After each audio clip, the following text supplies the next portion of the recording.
Hello students, स्वागत है आपका अपने यूट्यूब चैनल हिंदी डेस्टिनेशन में और मैं आपकी सुमन मैम। स्टूडेंट्स, बोर्ड एग्जाम शुरू हो गए हैं और आपका हिंदी का एग्जाम 28 को है, यानी आपके पास मुश्किल से 7 दिन बचे हैं। तो अब इन 7 दिन में कैसे आप तैयारी करें, कैसे कम मेहनत में ज़्यादा स्कोर करें, वो आज के वीडियो में हम बात करेंगे। तो वीडियो में लास्ट तक बने रहिए। और वीडियो की शुरुआत करने से पहले आपके साथ एक बात शेयर करना चाहूँगी कि पिछली बार मेरे पास 10th क्लास के 15 बच्चे थे, उसमें से 9 बच्चों के 93 अबव मार्क्स आए थे और बाकी बच्चों के 85% अबव मार्क्स आए थे। तो वो आपको भी कैसे अच्छे से स्कोर करना है वो आज हम जानेंगे इस वीडियो में। क्या आपकी स्ट्रेटजी होनी चाहिए, पहले हमें पता होना चाहिए कि इसमें क्या काम करे कि जो हमें ज़्यादा सफलता दिलवाए। अब आपको पता है आपका जो पेपर है उसमें मार्क्स डिवीजन कैसे है। 4 भाग आपके पेपर के हैं, खंड क, ख, ग और घ। खंड क में क्या आ रहा है, 14 मार्क्स के लिए गद्यांश और पद्यांश है। गद्यांश मतलब अनसीन पैसेज आएगा और एक पोइट्री का पार्ट आएगा 14 मार्क्स के लिए। ये मार्क्स आपके कहीं जाने नहीं चाहिए। क्यों? क्योंकि ये बहुत इजी आपके पास MCQs रहेंगे। तो इस गद्यांश को 2 बार अच्छे से पढ़िए, प्रश्नों को पढ़िए और जो उत्तर आपको लग रहा है उसको अंडरलाइन कीजिए और वहाँ से उत्तर लिखिए। अब इसमें आपको ध्यान क्या रखना है, अपनी तरफ से कोई नया आइडिया आपको उसमें ऐड नहीं करना है। गद्यांश में से ही उत्तर आपको लिखना है। तो आपके 14 मार्क्स आपके सिक्योर हो गए। अब नेक्स्ट है खंड ख 16 नंबर के लिए। अब इसमें 4 चीज़ें हैं, अलंकार, पद परिचय, वाक्य भेद और वाच्य। अब इसमें इस बार चेंज क्या हो गया है, पिछली बार इसमें MCQs थे लेकिन इस बार आपके पास MCQs नहीं रहेंगे, चॉइस जरूर रहेंगी। जैसे अलंकार 4 मार्क्स के लिए है तो 5 प्रश्न आपके पास रहेंगे, उसमें कोई भी 4 आपको करने हैं लेकिन उत्तर आपको अपनी तरफ से लिखना होगा। पद परिचय में भी ऐसा ही है, 5 में से 4, 5 में से 4 और 5 में से 4, वाच्य में भी करना है। तो अब इसके लिए अलंकार, पद परिचय, वाक्य भेद और वाच्य, इस पर मैंने डिटेल्ड वीडियो ऑलरेडी बना रखा है, वो आप एक बार देखेंगे तो आपके ये 16 नंबर है कहीं नहीं जाएंगे, ये सिक्योर हो जाएंगे, वहाँ पर आपको अच्छे से समझ में आ जाएगा। अब तीसरा खंड जो है वो 30 नंबर के लिए, वो जो आपके पाठ्य पुस्तक क्षितिज और कृतिका है, अब उसमें आपको चैप्टर डिटेल में पढ़ना है तो आप ये चीज़ भी बहुत अच्छे से कर पाएंगे। राइटर्स के नेम जरूर याद कर लीजिएगा और मेन थीम आपकी बुक में स्टार्टिंग में इंट्रोडक्शन दिया है वहाँ से लिखा है, तो ये वो चीज़ आप पढ़िए और उसको हर प्रश्न के जो डिटेल प्रश्न आते हैं उनके उत्तर में शामिल कीजिए और ये मार्क्स भी आपके सिक्योर हो जाएंगे। अब इसके बाद चौथा खंड है हमारा घ 20 नंबर के लिए, जो क्रिएटिव राइटिंग है, रचनात्मक लेखन है। ये बच्चों को डराता है लेकिन हमें इससे डरना नहीं है। एक स्ट्रेटजी हम अपनाएंगे, कुछ हैक्स के साथ, कुछ ट्रिक्स के साथ हम पढ़ेंगे ताकि ये जो 20 मार्क्स है इजीली हम इसको ले सके। अब इसमें देखिए पार्टीशन कैसे इस 20 मार्क्स का, इसमें से हमें क्या पढ़ना है, कैसे पढ़ना है, वो आज की वीडियो में हम बात करेंगे। पहले बात करते हैं अनुच्छेद की। अनुच्छेद आपके 6 मार्क्स कैरी कर रहा है। अब इसमें क्या करना है, इसके 3 ट्रिक हैं। अनुच्छेद की शुरुआत कैसे कीजिए, कोटेशन से। अब जरूरी नहीं है कोटेशन हिंदी की हो, अगर आपको उससे रिलेटेड जो आपको टॉपिक दिया है उससे रिलेटेड संस्कृत या इंग्लिश में कोई कोटेशन या कोई पोएम की लाइन याद आ रही है तो आप शुरू में लिख दीजिए और फिर उसके बाद जो टॉपिक है उसका इंट्रोडक्शन थोड़ा दे दीजिए कि ये चीज़ क्या है, उसको क्लियर कर दीजिए। उसके बाद जो सारे बिंदु आपको दिए गए हैं, 3 या 4 जितने भी बिंदु आपको दिए गए हैं कि इनको शामिल करते हुए आपको अनुच्छेद लिखना है, तो वो उनको शामिल करते हुए एक एक पैराग्राफ में उनको थोड़ा एक्सप्लेन कर दीजिए। और लास्ट में निष्कर्ष आपको लिखना है। निष्कर्ष मतलब कंक्लूजन, कि ये चीज़ अच्छी है तो कैसे है, बुरी है तो कैसे है और हमें क्या करना चाहिए, वो चीज़ आप कंक्लूजन में इंक्लूड कीजिए। अब इसका देखिए मार्क डिवीजन कैसे है, जो आपका फॉर्मेट है अनुच्छेद का कि आप लिखते कैसे, वो 1 मार्क के लिए। और विषय वस्तु, आपने उस चीज़ को कितना क्लियरली लिखा, कितनी अच्छी भाषा में लिखा, कितनी शुद्धता के साथ लिखा, वो आपके 3 मार्क्स के लिए है। और 1 मार्क आपका जो ये निष्कर्ष है, जो कंक्लूजन है, जो ये 2 या 3 लाइन में आप कर देंगे वो आपको 1 मार्क दिलवा देगा। और उसके बाद 1 मार्क आपकी भाषा शुद्धता का है। शब्द सीमा का जरूर ध्यान रखना है। अब दूसरा है स्ववृत्ति या ईमेल। इन दोनों में से देखिए जो इजी है हम वो करेंगे, जो कि कम मेहनत में हमें ज़्यादा मार्क्स दिलवा दे, वो चीज़ करेंगे। तो वो है ईमेल। ईमेल कैसे है, क्योंकि ये औपचारिक पत्र की जैसी सी है। और ईमेल में क्या करना है, आपको लिखना कैसे है, सबसे पहले प्रेषक। प्रेषक मतलब जिसने लिखा उसकी ईमेल आईडी लिखनी है। एक चीज़ और ईमेल में आपको ध्यान रखना है कि ईमेल लिखने के बाद उसको बॉक्स में कवर कर दीजिए, बॉक्स से बंद कर दीजिए, तो वो दिखने में अच्छा लगेगा, तो मार्क्स स्कोरिंग हो जाता है। तो प्रेषक सबसे पहले आप एक ईमेल आईडी भेजने वाले की अगर दी हुई है तो वो यूज़ कीजिए, अदरवाइज abc.gmail.com कुछ भी आप लिख सकते हैं। प्राप्तकर्ता के लिए भी ईमेल आईडी के लिए वही है, अगर दी है तो यूज़ कीजिए, वरना अपने हिसाब से आप लिख दीजिए। इसके बाद विषय के बारे में सोचने की ज़रूरत नहीं है, आपको ऑलरेडी प्रश्न में दिया रहेगा कि इस विषय को लेते हुए आपको ईमेल लिखनी है, तो वहाँ से विषय लीजिए और विषय लिख दीजिए। उसके बाद संबोधन आता है। अगर उसमें नाम दिया है किसी जिसको आपको ईमेल करनी है, आप नाम दिया है, आपको पता चल जाएगा कि वो जेंट्स है कि लेडी है, तो उस हिसाब से फिर महोदय या महोदया, अगर वो आदमी है तो आप महोदय लिखिए, अगर वो औरत है तो आप महोदया लिखिए और फिर अपनी ईमेल की शुरुआत कीजिए। अब ईमेल में क्या है, कई बार हम रिप्लाई कर रहे होते हैं, अगर आप रिप्लाई कर रहे हैं तो जो पहले ईमेल आई है उसकी डेट और उसका रेफरेंस कुछ दीजिए, फिर शुरुआत कीजिए। अगर आप फ्रेश ईमेल लिख रहे हैं तो अपने बारे में थोड़ा इंट्रोडक्शन दीजिए कि मैं ये हूँ, यहाँ काम करता हूँ और मैं इस बारे में आपको ईमेल करना चाहता हूँ। वो चीज़ विषय वस्तु में आप पूरा एक्सप्लेन कर दीजिए। अब एक्सप्लेन करते टाइम आपको ध्यान रखना, आपकी भाषा में जो है वो संक्षिप्तता होनी चाहिए, यानी बहुत बढ़ा चढ़ा के किसी चीज़ को नहीं लिखना है और बहुत सभ्य भाषा में लिखना है और टू द पॉइंट आपको बात करनी है और एक उसमें लय होनी चाहिए, एक रिदम होनी चाहिए कि इसके बाद ये पॉइंट आया, ये पॉइंट आया, देखते ही वो चीज़ क्लियर हो जानी चाहिए। इसके बाद लास्ट में आ जाता है अभिनिवेदन। अभिनिवेदन मतलब जब हमारी ईमेल खत्म हो गई तो हम आपको लिखते हैं ना, थैंकफुली योर सिंसियरली, वहाँ पर आपको ज़्यादा शब्द मत याद कीजिए, 2 ही शब्द याद कीजिए, भवदीय या भवदीया।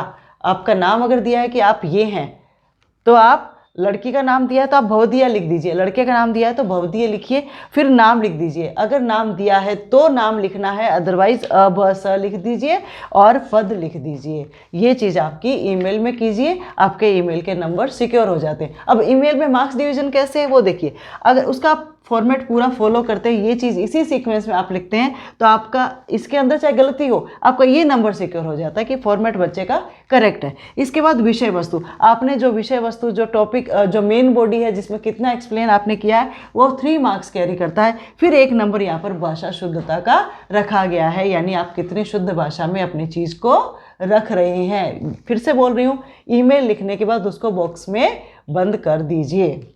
पत्र लिखते टाइम किन बातों का ध्यान रखना है? पत्र आपके लिए 5 नंबर का है और पत्र के 2 प्रकार हैं, अनौपचारिक पत्र और औपचारिक पत्र। अनौपचारिक पत्र हम मित्र, रिश्तेदार, इस तरह से हम लिखते हैं, तो इसको प्रिपेयर करने की ज़रूरत नहीं है ज़्यादा, देख लेना, क्योंकि आपके दोनों ऑप्शन में रहेंगे, तो बेटर है आप एक चीज़ को अच्छे से कर लो, क्योंकि औपचारिक पत्र करते ही हमारा ईमेल भी तैयार हो जाता है। तो औपचारिक पत्र किस टाइप के रहते हैं? आवेदन पत्र, संपादक को पत्र, कार्यालय पत्र, शिकायती पत्र, व्यावसायिक पत्र। यहाँ पर नाम इतने दिए हैं लेकिन सबका लिखने का तरीका एक ही रहता है, उसका जो फॉर्मेट है वो सेम रहेगा। अब इसके ऊपर मार्क्स देख लेते हैं कि जो इसका फॉर्मेट है कि आप स्टार्टिंग कैसे करते हो, जो सैल्यूटेशन है, और जो एंडिंग कैसे करते हो वो 1 मार्क के लिए है, और विषय वस्तु कैसे आपने अपने जो इश्यू है उसको लिखा वो 3 मार्क्स के लिए है, और भाषा शुद्धता आपकी 1 अंक के लिए है। तो ये फिर हमारे हो गए 5 नंबर। अब कैसे लिखना है पत्र वो याद रखिएगा। अब कैसे लिखना है पत्र? प्रेषक का पता, यहाँ पर पता दिया रहेगा, मतलब नाम दिया रहेगा भेजने वाले का, तो लिखिए, अदरवाइज आप लिख दीजिए परीक्षा भवन, नई दिल्ली। इसके बाद प्राप्तकर्ता का पता, यहाँ से हम क्या करेंगे, प्राप्तकर्ता में सबसे पहले हम लिख देंगे सेवा में, और उसके बाद आपको दिया होगा कि इस अधिकारी को लिखना है तो उस विभाग का नाम लिख, उस अधिकारी का नाम लिख करके जगह का नाम लिख दीजिए, और ये हो गया आपका प्राप्तकर्ता का पता। फिर एक लाइन छोड़नी है, लाइन सब में छोड़नी है, एक लाइन छोड़ के चलेंगे तो आपकी चीज़ क्लियर हो जाएगी। दिनांक, इसके बाद डेट, आपका जो एग्ज़ाम है वो डेट लिख दीजिए। विषय आपको ज़्यादा सोचना नहीं है, प्रश्न में दिया रहेगा कि इस समस्या के लिए आप इस अधिकारी को पत्र लिखिए, तो वो चीज़ उठा करके वैसी की वैसी आपको यहाँ पर लिख देनी है। फिर है संबोधन, विषय के बाद फिर लाइन छोड़िए, संबोधन मीन्स आप पत्र किसको लिख रहे हैं, अगर औरत को लिख रहे हैं तो फिर महोदया, और अगर जेंट्स को लिख रहे हैं तो आप महोदय लिखिए और अपना पत्र शुरू कर दीजिए। फिर विषय वस्तु, यानी आप पत्र किसके लिए लिख रहे हैं वो चीज़। अब यहाँ पर आपको अपना परिचय थोड़ा देना है कि मैं ये हूँ, मैं यहाँ पर रहता हूँ, मैं ये काम करता हूँ, और मैं आपकी जो समस्या है, जो जिसके लिए आप लिख रहे हो, वो वहाँ पर एक बार शॉर्ट में बता दीजिए। उसके बाद उसको एक्सप्लेन कीजिए कि ऐसे ऐसे ये काम हो गया है, ठीक है। इसके बाद एक चीज़ और ध्यान रखने की है, जहाँ पर ये पैराग्राफ खत्म हो गया, एक लाइन छोड़ के फिर से आप लिखिए कि मैं आशा करता हूँ कि आप मेरी इस समस्या की ओर ध्यान देंगे और आवश्यक कार्य करेंगे, आवश्यक कार्यवाही करेंगे। ये चीज़ आपको ज़रूर लिखनी है। इसके बाद धन्यवाद आप लिखिए लाइन छोड़ करके, और फिर अभिनिवेदन आ जाए। जाएगा भवदीय भवदिया। याद रखिए, अगर आपका नाम दिया है कि आप पवन हैं तो भवदीय लिखिए, अगर आ गया है कि आप परमिता हैं तो आप भवदिया लिखिए। मीन्स लड़की का नाम भवदिया और लड़के का नाम भवदिया आ जाएगा। इसके बाद नाम लिखिए और पद लिखिए। अब बात करते हैं विज्ञापन या संदेश। इसमें से आपको एक चीज़ प्रिपेयर करनी है, वो है विज्ञापन। ये क्या है कि आप बहुत थोड़ा सा लिखेंगे और आपको 4 मार्क्स हो जाते हैं। इसमें 4 चीज़ें ध्यान रखनी है। क्या क्या है? उत्पाद का नाम, आप जिसका एडवर्टीजमेंट कर रहे हो, जिसका आप विज्ञापन कर रहे हो, वो चीज़ क्या है, उसका नाम यहाँ पर लिख दो।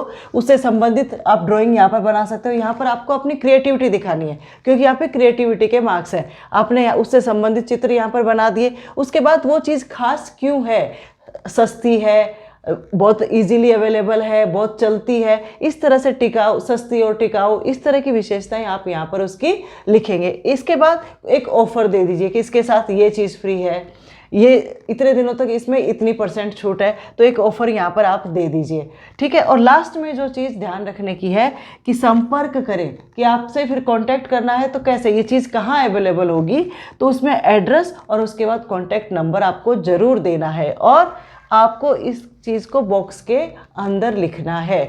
ज़्यादा से ज़्यादा ड्राइंग कीजिए और उसको अट्रैक्टिव बनाइए। अब देखिए, हम ले लेते हैं घड़ी का एग्जाम्पल। सपोज आ गया है कि ये घड़ी की कंपनी है और इसके लिए आप एक विज्ञापन तैयार कीजिए। ठीक है, सिटीजन घड़ी का हम ले लेते हैं नाम। तो हम उत्पाद की जगह क्या लिख देंगे, सिटीजन घड़ी। ठीक है, ये लिख दिया। अब इसके बाद हमने यहाँ पर घड़ी के चित्र बना दिए। यहाँ पर 2 घड़ियों के अलग अलग जैसे मॉडल टाइप के बना दिए, एक लेडीज और जेंट्स, हमने घड़ी के चित्र बना दिए। अब उसकी विशेषताएं, यहाँ पर विशेषताएं लिख देंगे कि भाई बहुत सुंदर है, अलग अलग डिजाइन में उपलब्ध है और रेट बहुत कम है, बहुत अच्छी चलती है, उसकी पॉलिश नहीं जाती है। ये विशेषताएं हमने यहाँ पर लिख दी। उसके बाद कुछ ऑफर लिख दिया कि 2 घड़ी के साथ 1 घड़ी फ्री है, या 1 घड़ी पे 20% का ऑफ है। इस तरह से एक ऑफर आपने यहाँ पर उसको दे दिया कि ये ऑफर है। यहाँ पर दे दिया कि संपर्क करें, किससे करें, दुकान का जो एड्रेस है वो दे दिया और फ़ोन नंबर दे दिया। उसके साथ आप क्या करना है, कुछ स्लोगन यहाँ पर जोड़ दीजिए। जहाँ भी पहुँचे समय से पहुँचे, घड़ी से संबंधित है तो आपने ये लिख दिया। तो ऐसे ही जो चीज़ होगी उससे टीवी में एडवर्टीजमेंट आते हैं, वहाँ से आपको आइडिया आ जाएगा। कुछ ना कुछ यहाँ पर लिख दीजिए। सपोज आ गया सेल का, कि कोई सेल लगी है उसका विज्ञापन, तो आप लिख दीजिए सेल सेल सेल या सेल धमाका, ऐसे करके फिर उसको विज्ञापन कर दीजिए।